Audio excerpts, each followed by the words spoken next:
Welcome, everybody. I'm Mel Albin, and I'm your host on the Power Hour. And I'll just explain briefly what the show is about. First Source Radio Network is part of MFM Digital Broadcasting in the UK. It's an affiliate of the BBC. We broadcast in 145 countries to over 38 million people per week. We have one of the largest stations on the East Coast of the United States, and we're very proud of the kind of people we've been having on our show. The purpose of the show is to introduce you to artists who, really most of whom have all had number one hits on either FM radio stations, on Billboard, and they've been Grammy nominated artists as well and Grammy winners.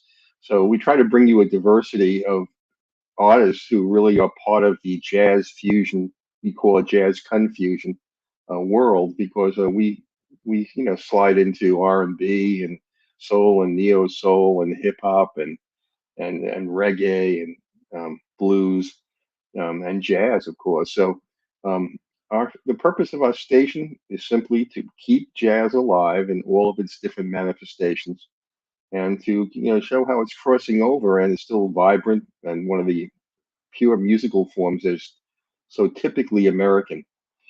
So today we have an interesting guest for you. His name is B. Golden, and you may have heard his music last week. We had Conya Doss featured last week, and she has a single that she did with B. Golden, and I played it for everybody. So if you tuned in last week, you've heard his music already. He's a wonderful artist. He's not only a multi-instrumentalist and a vocalist, he's a songwriter as well. So without any further ado, let me bring on our guest for today, and everyone can say hello. Hello, B. How are you? Hello, thank you. Thank you for having me here. It's our pleasure. We're glad we can finally get you on here and get everybody to really learn more about the creative side of your genius Oh, and thank you listen to so some much. and listen to some of your tracks. Okay. Let me start off with something that is really important to me. What does the B stand for? It stands for Brian. That's actually my name. That's my name is Okay. Brian Golden. Okay, I was wondering because I couldn't find it anywhere. I kept finding B. So- Yeah. Yes, sir. okay. Well, now we have the most important thing out of the way. So I spoke last week. Like, again, I mentioned before you came on that I had on Conya Doss, and she played Wishful Thinking, track that you worked on with her too. So um, people already have been introduced to your music on our show. You'll be our featured artist in the next few weeks also, and we'll be playing in your music in our rotation. So everybody will Thank start to you. get really familiar with the Thank you. wonderful music that you're creating. It's interesting. One of the reasons I'm glad to have you on the show, I know that you're very diverse, but you do soul and neo soul, and in today's commercial market, it's hard to find spaces for music that isn't urban in nature, and that's where all the radio stations are. So, you know, Yes. um, you're a breath of fresh air, and there's a lot of young people that are just clamoring. I know this for something different. That's why they catch on to John Batiste and Bruno Yeah. Mars Yeah. because Yes. they're looking for something that's more complex, more interesting, rhythmically. Yes. You fit right into that mold. So, Thank you. again, I want to welcome you, to the Power Hour. And you know, as I mentioned to you before we went on air, I'm from Cleveland also, and Yeah. Cleveland is it's a quiet music center. People don't know about how much music comes out of Cleveland. I mean, Absolutely. yeah. So Excuse me. so we're going to talk a little bit about that too. Some of the people that are rooted in Cleveland, like Kanye and you and Macy Gray, and a host of other artists also. Macy's been on the show also. So let's start off by talking about when did you get the bug? When did music come into your life? Why don't you tell us about that? Well, I'm from a musical family. My dad plays and things, and he was a pastor, and he taught me and my brother both how to play the keyboard or whatever. So that started for me when I was like about 5 years old. But then I stopped, and then I wanted to play the drums, and he let me play the drums. And then I found my way back to the keyboard because my brother went to college and he needed a musician for the church. So that's my beginning. Yeah. Well, you know, how did you progress? You know, what made you want to go to drums? When you already had an instrument. What You was it? know, I, What were you I've thinking? Do you always been remember? I've always been musically all over the place. I just if I see something I want to try it, I'm just gonna try it, and if it works, then it doesn't. I mean, well, if it works, fine. If it doesn't, then it doesn't work or whatever. But I've always been this way, you know. So that's what Then How that's many what how, how many instruments do you play? Oh, let me see. So I play keyboards. That's my main instrument. I play bass guitar. I play guitar good enough to play my music. I play drums and a little bit of harmonica too, a little blues harmonica. Okay, all right. You're also a vocalist and a Yes, songwriter. sir. Yes, sir. Okay, so let's talk about let's talk about that a little bit. When did you write your first song? I wrote my first song at 16, and it was a gospel song. And when was the first song you wrote ever recorded? You mean like actually put out recorded or Yeah, just recorded? I mean, See, put out recorded. okay, put out record. Let me see. Yeah, I would have to be 18 years old. I was with this Mm. group called gospel group called His Inspirational Servants, and we called it His because that was the acronym for it. And I had 3 songs on that album, which I still get royalties for sometimes. So okay, you're 18. Did you say you're 18, 16? 18. 18. Yes, sir. 18. So you had your first commercial success when you were 18. Fun. 18.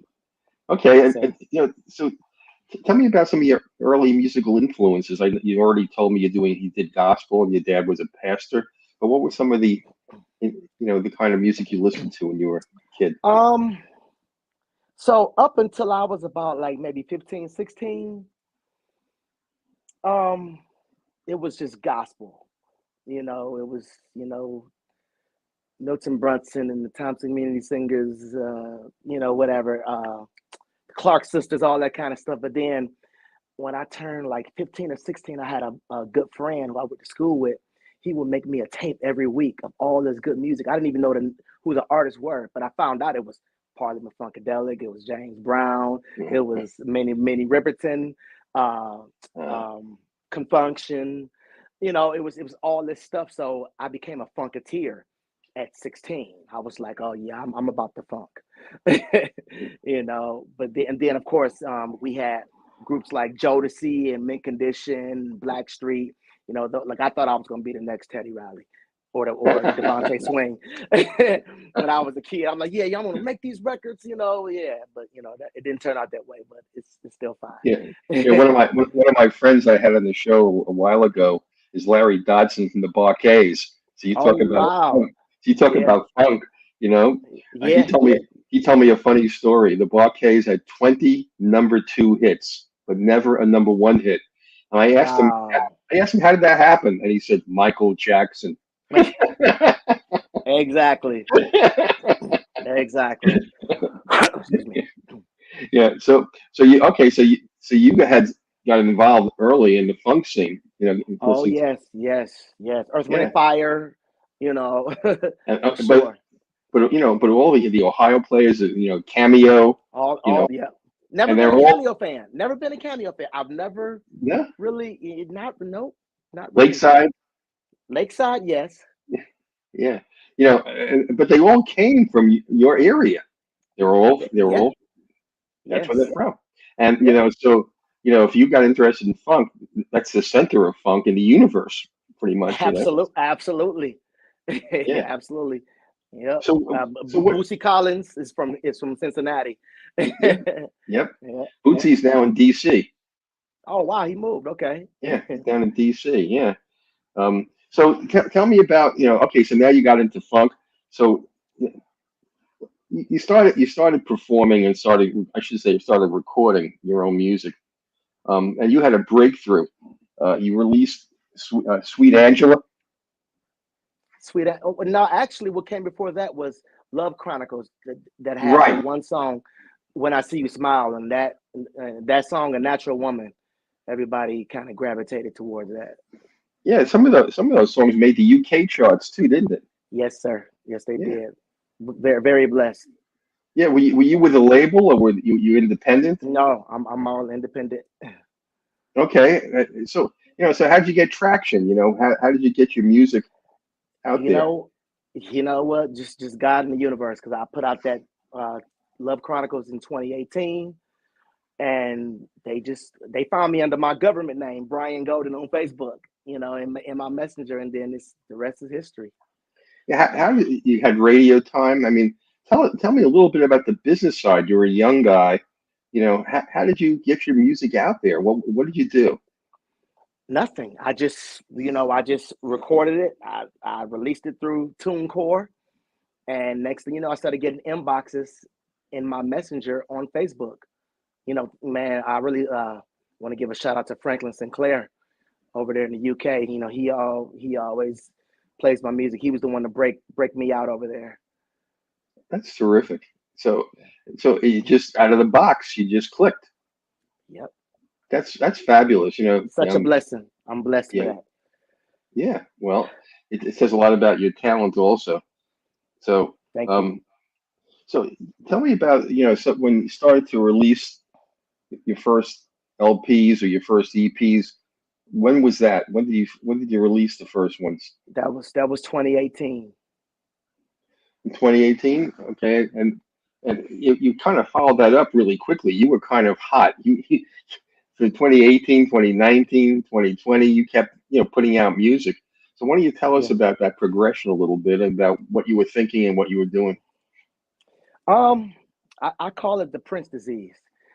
Prince was always, like he'll put out something and it'd be great, and then he'll be like, I can do better.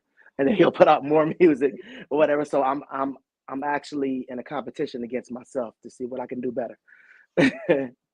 That's great. That's a great person to emulate too. His first CD he put out, he played 22 instruments. Yes. He was the only cat in the Only guy. studio. Yep. Absolutely. Yeah, yeah. So okay. So tell me about some of the music you put out in 2018. What came next? Let me see, after 2018, let me see. I think Superstar came next. Okay. I don't know if you've heard that one, but Superstar came next. And then after that, Sweet Angela. And sometimes I would put out records to give tribute to certain bands. Like Sweet Angela was a tribute to the time. I love the time. Yeah. And as you can Okay. hear, it has that kind of time formula on it. That early '80s funky, Yeah. R&B. Yeah. Yeah. Definitely. Definitely. Some of the music that you're talking about, it's just classic music that you were emulating.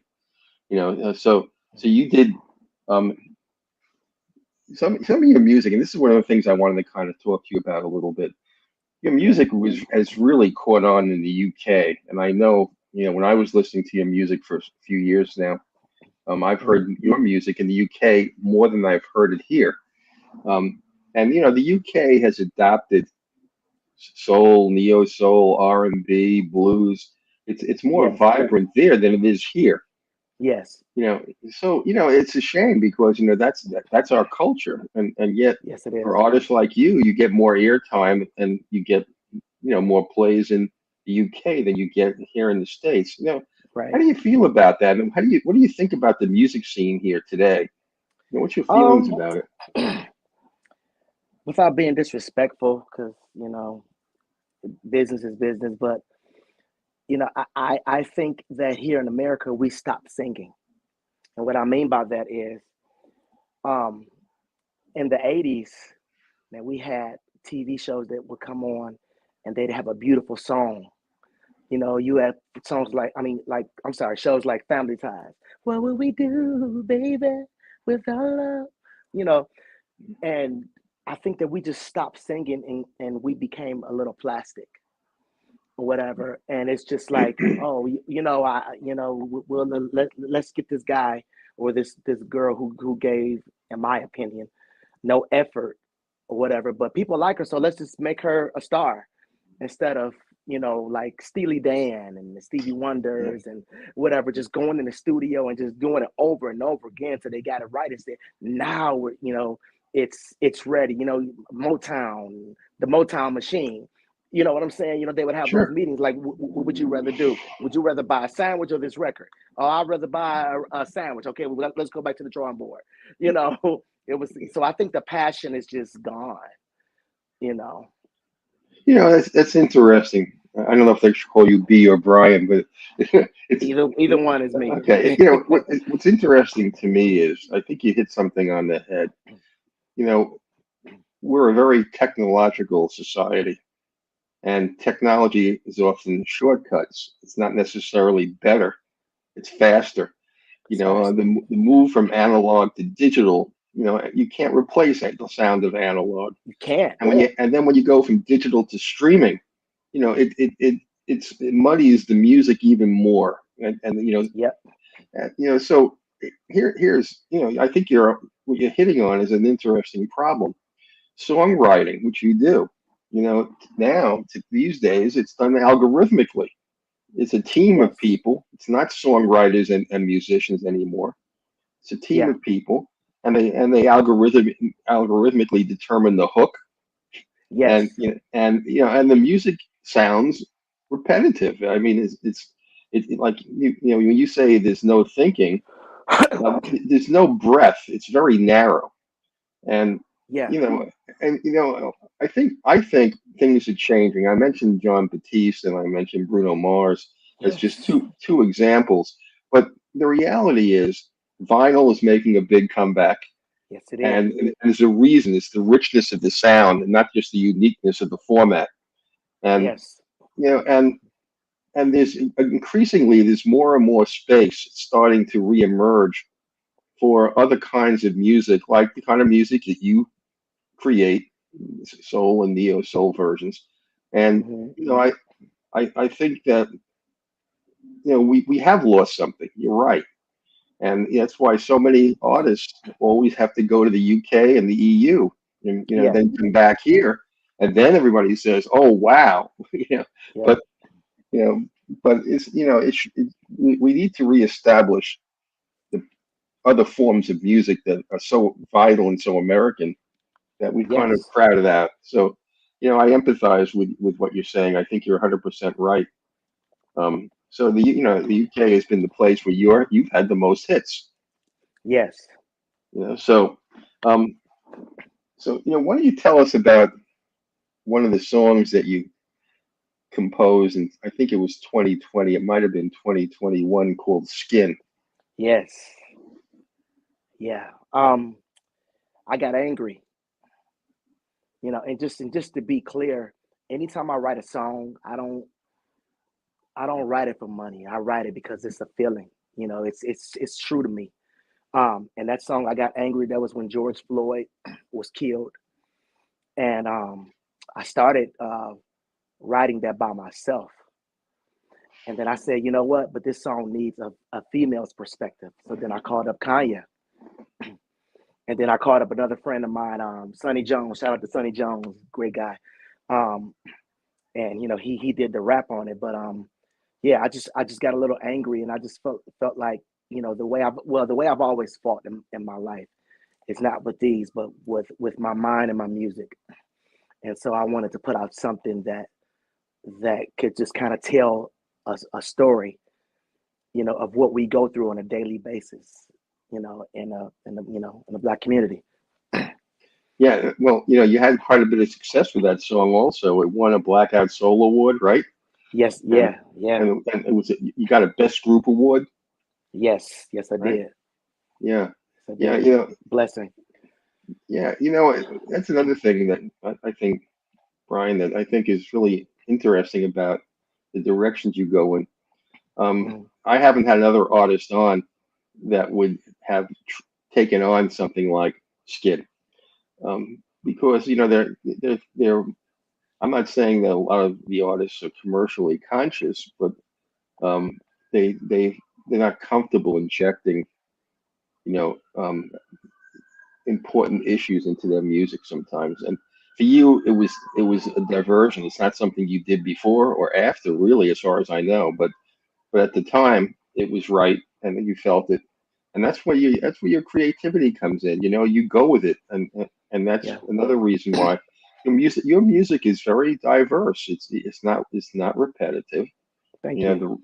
the rhythms. The beats. It's just really interesting. I want to play one of your songs now, for Okay. everybody. I think that people should hear some of the interesting things you've been doing. So what Okay. I have two of them on here. Tell me which one you'd like me to play first. I picked up You Got, and I picked up When. So which one you want me to play? Uh, um, let's start with the When You Touch Me. Okay, let me start with that. Let me play it, and then I'll have you talk about it. Okay? All right. Yes, sir.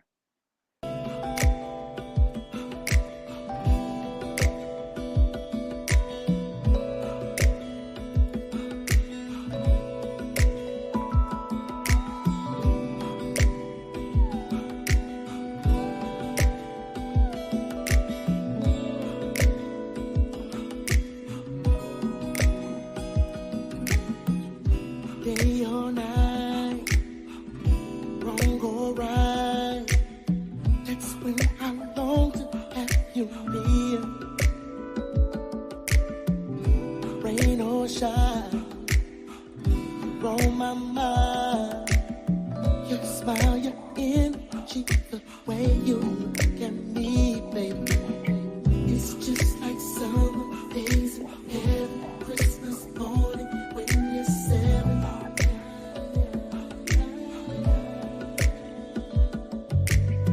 Your love's intoxicating, fascinating, good vibrating. Just wanna take this time and tell you what you do for me. It's so amazing, so incredible the way you simply touch me.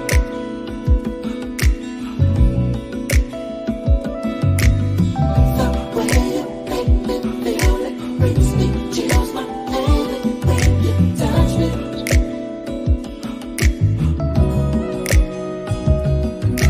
I'm not talking sexually, just need to have you here with me tonight. Let's light some candles all around, play some Marvin, let's get down tonight. We can just dance the night away. It's just like summer days in heaven, Christmas morning when you're 7.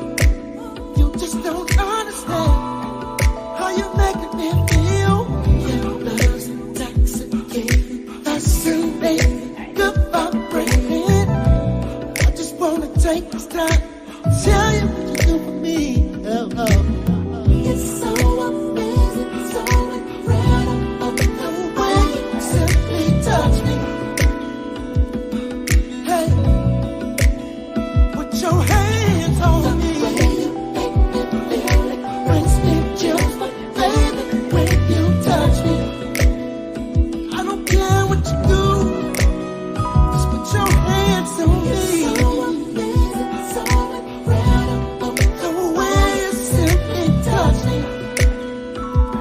You don't understand the way you make me feel. The way you make me feel it brings me chills, my baby, when you touch me.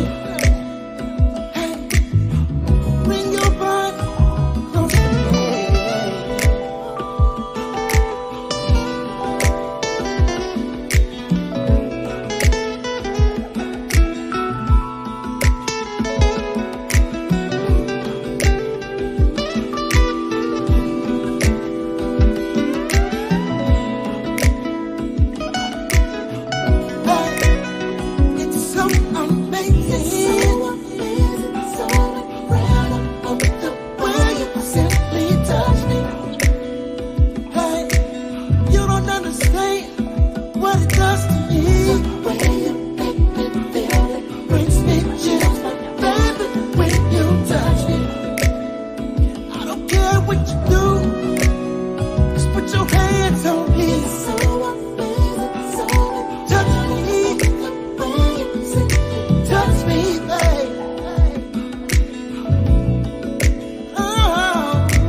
Wonderful song, really wonderful. Thank you so much. So why don't you tell us a little bit about this? First of all, in terms of how you compose, did you have the tune in your head? Did you have lyrics you wanted to put to music? I mean, how did you go about creating this? You know what? At this time, I was working for the school district of Cleveland, and I was walking in the hallways, and I just the words "when you touch me," like, and I think about when a woman just touches your hand, or if you're sitting on the couch and she watches, I'm sorry, walks past you, and just rubs her hand across your shoulder or whatever. Just a simple touch, and I'm a hopeless romantic. You have to forgive me. So, I am too. but yeah, but that's and so I started writing it, and it was gonna be for another friend of mine or whatever. But I said, nah, this has to be for me or whatever. So I have to be inspired to write a song. Like I don't sit with a pen and pad and just try to come up with something. Something has to inspire me. So how'd you get to the music? Um, I don't know. Probably just snapping my fingers, walking down the hallway. Yep, that's probably how it came about. And sometimes my music keeps me awake. Like it literally drives me crazy sometimes until I put it down. So it was like I can have a whole record done in my head that won't let me sleep until I actually Wow. lay it down. Okay. You had Rob Cunningham also Yes, collaborate. sir. How do Yes, you make that decision? well, I'm not really a solo guitar player. Like all the guitars you hear on there, like in the background, those are me. But when it comes to solos, I'm like, who can I get to do this? Who's gonna give it justice? And so, I called up Rob, and he's like, sure, man, sure. So he sent me six, guitar tracks, and I hated all five until I got to the last one, and I said, that's it. And so I put it on there. Terrific. Okay, so I guess how do you know when the song is done? Some people will play with a song for months and months at a time, and other Yeah. times it just clicks. What happened, with this song, and what's the process usually? Is it different for every song, or? So I usually know when a song is done when I'm in the studio with my eyes closed dancing. If it makes me dance, that means it's true to me. I'm not doing it. I'm not gonna put out anything that's fake. If it's forced, I'll come back to this in a few months. But when it feels good and I can't stop thinking about it and I can't stop letting my friends hear it, that's when I know it's done. Okay, so I was going to ask you that question also. Who do you put it out to first to hear your music? Do you have a go-to person? Um, Sometimes it's nobody. Sometimes it's just me. Okay. But every now and again, well, I take that. I will send it to Kanye. I'll send it to Kanye, and I'll send it to another friend of mine, Stacy, a lady named Stacy. She's a great artist too, named Sarah's Girl, whatever. She's one of my best friends as well, and I'll send it to those two, whatever. And yeah, that's pretty much who I get the feedback from. Sure. Yeah. Good. So when you finish this song, what was the next step? How did you put it? How did you decide to put it out? Did you make it part of an LP, or Well, was this it? came out. Well, is this actually it's a part of a body of work that I was working on called Feelings. And so I said, well, let me just put out a song to kind of go before Feelings, and I put that out. Okay, and and how the track do? It did well. It did. I think. Let me see. Did it make it to number one? It might have. It Either did. this one. It did. These are okay. Okay. Yeah. Yep. Yeah. Yep. Yeah. You've had a number of really good successes. Um, did why you made the decision, obviously, to be an independent. I had the same discussion with Kanye. You never really went to a record label. Was that a conscious decision, or Yes, I don't want anybody telling me what to do about my music. Like my music is like my children, you know, and Yeah. so like you don't just leave your children over anybody's house. Like if somebody's gonna babysit my children, they have to have my same values or whatever. And I feel like a lot of the record companies, they really don't have values at all. So I don't want my children, going over their house. Yeah. I can't remember the artist I was just listening to the other day who's suing one of the streaming services, which will go unnamed on this show. But he's suing them because he said, yes, I told them they can play my music, but I never told them they can pay me 0.0008 cents a play. Where'd they get that idea? They never asked me about that. And and Right. that's a big problem. Independent artists like yourself, you can get plays. It's not a problem, but getting paid is another problem. Yeah. And record labels, it used to be that they controlled everything you did, and they didn't. A lot of the artists they ripped off and never paid them. Little Richard sued them, years ago, Right. one of the first ones to really Hmm. do that. And so we went from record labels and FM stations and payola, to now to streaming. You have to have 10 million hits and down Exactly. 10 million streams to make any money. If Exactly. you have 1,000 streams, you made $8. So tell me, how do how do you make a career these days? In music, how do you do it? Well, I'm also educated, so I have a degree in audio production from the Full Sail University, and so I mix records, I produce records. I'm still a musician, so I play out. I still play in church too every Sunday. Okay. so so that's what keeps me afloat. Do you have a band? Do you do concerts? I so it's mainly like bar or private gigs or whatever. But if I do a concert, it's under B Golden, and then yeah, but that's very rare, here, you know, because it's just I don't know, it's I just don't get the opportunity to do it, because I want to do it right. You know what I'm saying? I don't want to Yeah. halfway do it. But you haven't performed, or have you performed at some of the big festivals, around the country? Have you done that, or is Not yet, but I'm manifesting it. It's gonna happen. yeah, definitely. It's gonna happen. Yeah, yeah. There's so many. The Newport Jazz Festival, the kind of music that you're creating, there's a lot of music like that. Before the pandemic, I went to the Newport Jazz Festival and I was stunned because Yeah.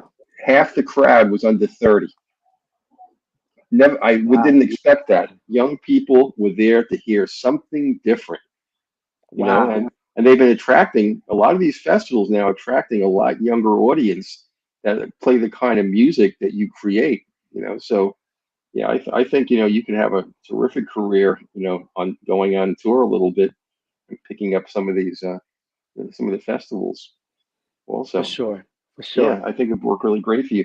All right, let me play the next song, which I want people to hear too. It's called "You Got." And why don't you tell us a little bit? Why don't you set it up a little bit before I play this one? Okay, so You Got is about a guy who notices a beautiful woman, but he just doesn't say anything to her yet.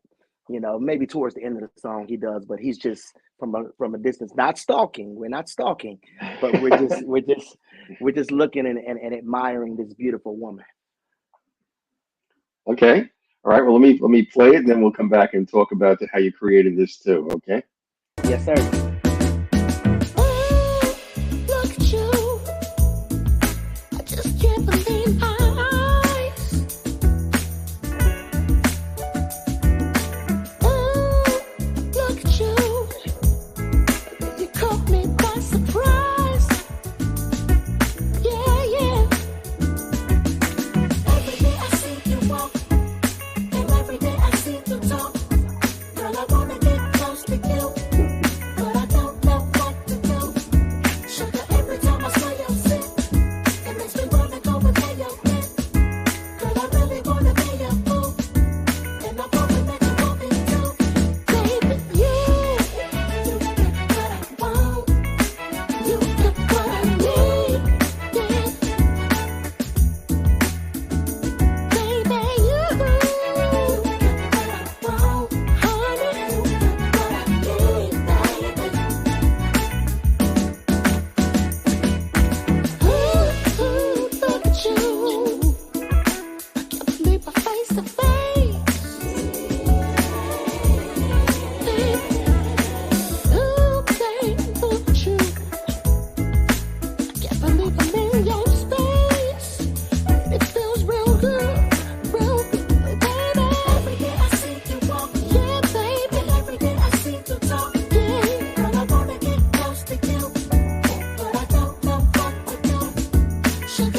day in your business suits, looking like a juicy piece of heaven's fruit.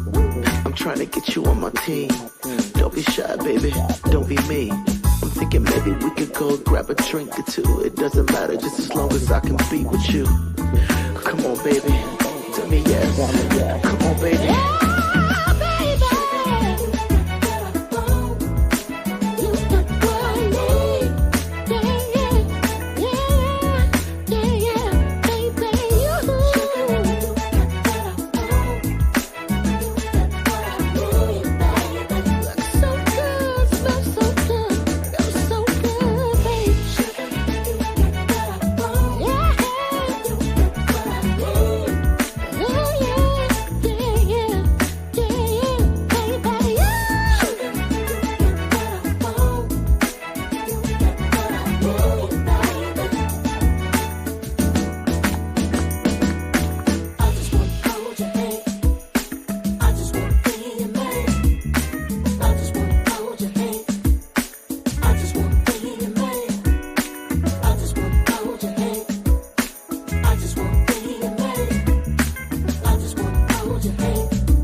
That's wonderful. Thank you. It's really wonderful. You have a great falsetto too. I mean, you really, it's Thank terrific. you. Yeah. Thank you so So, much. okay, so how do you decide your vocal style? When you're composing, putting something together. Um, I guess it depends on which hmm, I guess somewhat the style of the music or whatever, and how I feel about what I'm saying. Thinking about, because I'm singing to women, so it's like what would feel the most effective singing to a woman. Yeah, So when I listen to this particular track, mm, you got one of the things that really strikes me. I mean, I feel like I'm listening to something that was crafted in the 1970s or early 80s. It has that, it just has that wonderful retro feel.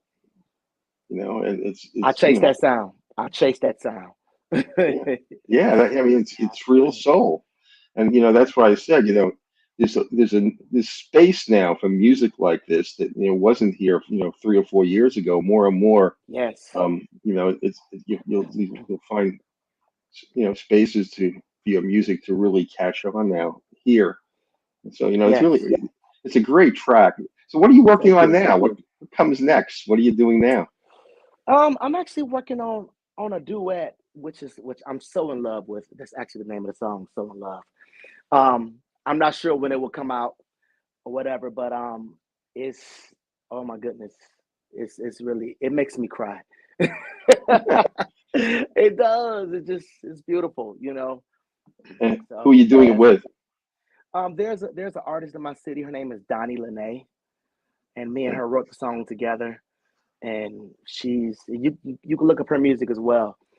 She has a beautiful voice and a beautiful spirit.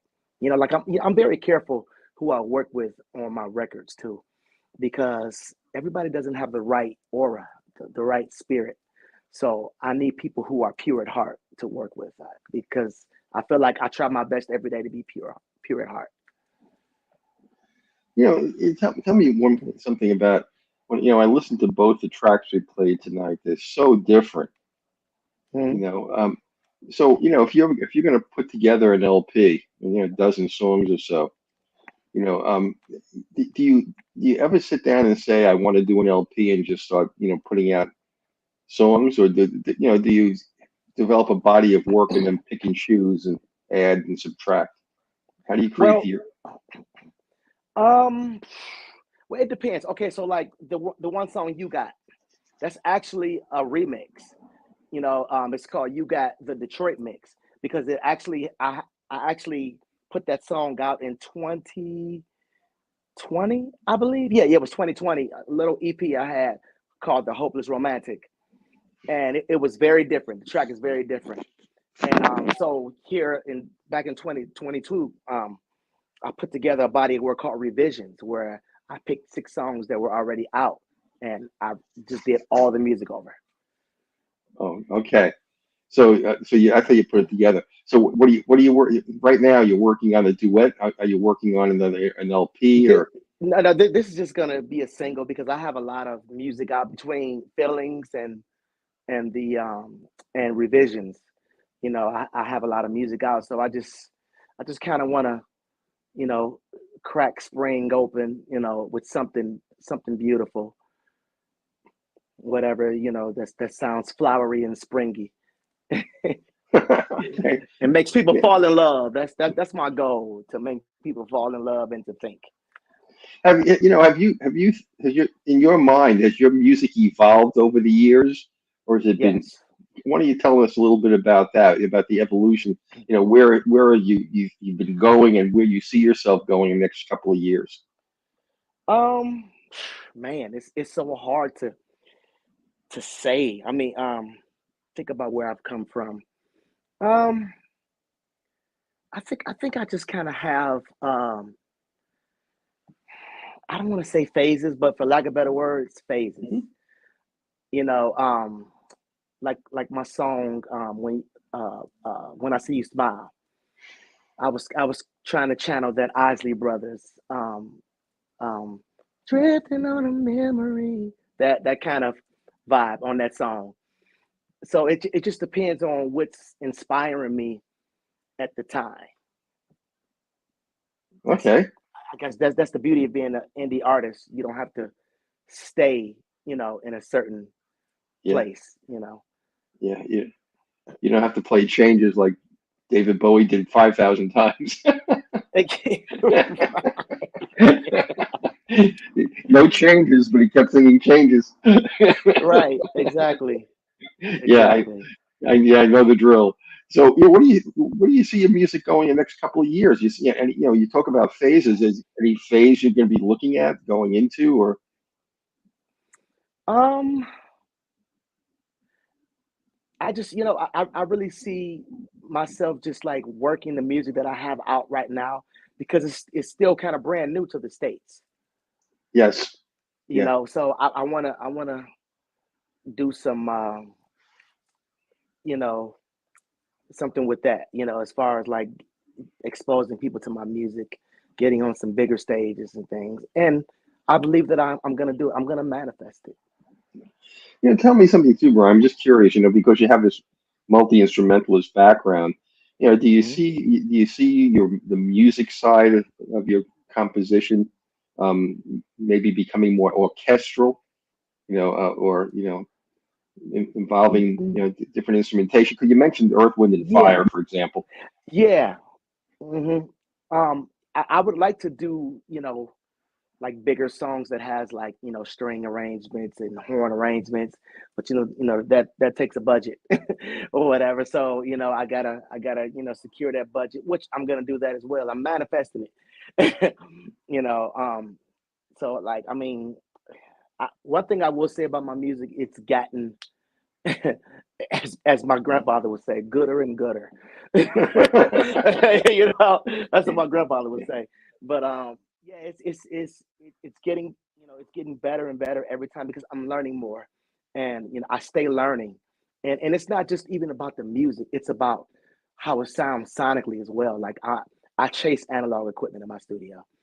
I'm always looking for the tape sound. I have hardware. I mean, I even have um, plugins that emulate, the old school gear that got that sound. Right. Fleetwood Mac got. you know. So yeah, so it's just getting better and better. With equipment as well. Yeah, for some reason when I listen to some of your music, for some hmm reason what comes to mind, and maybe you don't see the connection, Smokey Robinson. And I kind of hear that, like, again, like you mentioned, strings and horns, and just because I think your music is so diverse in terms of its style. You can take it anywhere, and I think Thank you. Yeah, and so I think the opportunities are so is still so in front of you, to be able to, Hmm. to build on what you've been doing already. And you're absolutely right. The music that you already have out is new to America. Yeah. You know, it really is. Yes. Yeah. So, well, look, I really enjoyed having you on. Oh, you've been a great guest, and you've given us Thank some you. good insights into your music. Thank Some you of so much.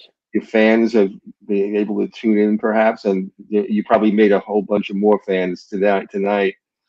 Everywhere. I hope so. Yeah, this show often gets a lot of people, oddly enough, from Japan and India. Oh, wow. Awesome. Yeah, yeah, they are big listeners to jazz and soul and R&B. I mean, and especially in Japan, anything that's jazz related goes over really big. Hmm. So I'm sure you picked up a whole bunch of more fans tonight. So, Well, yeah. awesome. Awesome. Well, look, when you have your new song out, when it's ready to go, let me know. And you're going to be our featured artist in the next couple of weeks, and Okay. we'll be Thank playing you. some of your tracks. And I'm gonna make talk to some people I know in the UK who may be able to interview you by phone. And there's a show called Jazz and Coffee on Saturday mornings in the UK that draws 3 million people. Oh, wow. Awesome. It's the biggest jazz show in the world. And so, Wow. we'll see if we can maybe plug you in and get you interviewed. Get your music in different places too, because it's just really so rich. So, Thank you. yeah. So I'm really glad to have you on again, and we'll have you on. We'll have you back. Thank you so much. I really appreciate, you allowing me on your platform. It's been my pleasure. Really, look, you have a great night, and thank you again. And we will have you back soon. Thank you so much.